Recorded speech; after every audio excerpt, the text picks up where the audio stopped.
Hi friends, మీకు ఈ video నచ్చినట్లయితే ఈ వీడియోని లైక్ చేయండి, సబ్స్క్రైబ్ జేడి కేడి ఇద్దరు కూడా కౌశికిని ఇంట్రాగేషన్ చేయడానికి వస్తుండడంతో వాళ్ళిద్దరిని కూర్చోబెట్టి అడగండి, మీరేం ప్రశ్నలు అడుగుతారో అడగండి అని ఈ సమాధానాలు చెబుతాను అని కౌశికి అంటూ ఉంటుంది. మీరు అర్ధరాత్రి పరంధామయ్య గారి దగ్గరికి వెళ్ళారు కదా, మీరు కాకుండా ఆ టైంలో ఎవరైనా మెలకువగా ఉన్నారా?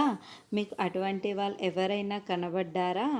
చెప్పండి, ఆలోచించుకొని గుర్తు చేసుకొని చెప్పండి అని జేడి ప్రశ్నిస్తూ ఉంటుంది. అప్పుడే కౌశికికి యువరాజ్ గుర్తుకు వస్తాడు. అవును, నేను వాటర్ కోసమని లేచినప్పుడు మా తమ్ముడు యువరాజు మామయ్య గారి గదిలోకి ఉండడం నేను చూశాను అని కౌశికి చెబుతూ ఉంటుంది. దాంతో జేడి కేడి ఇద్దరు కూడా షాకింగ్గా వింటూ ఉంటారు.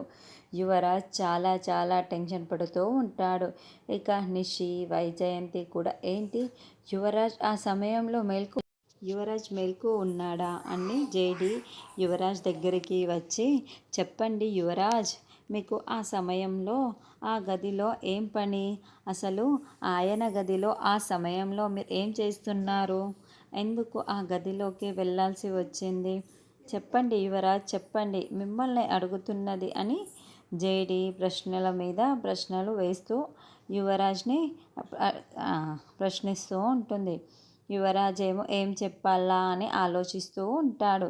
అప్పుడే జేడి ఇలా ప్రశ్నలు వేస్తూ ఉంటే పరంధామయ్య నిద్రపోతూ ఉండడం మనకి చూపిస్తూ ఉంటారు. ఆ తర్వాత పరంధామయ్య కడుపులో కత్తి చిక్కుకుపోవడం అంతా చూపిస్తూ ఉంటారు. మరి పరంధామయ్యని యువరాజే ప్రాణాలు తీసేశాడా?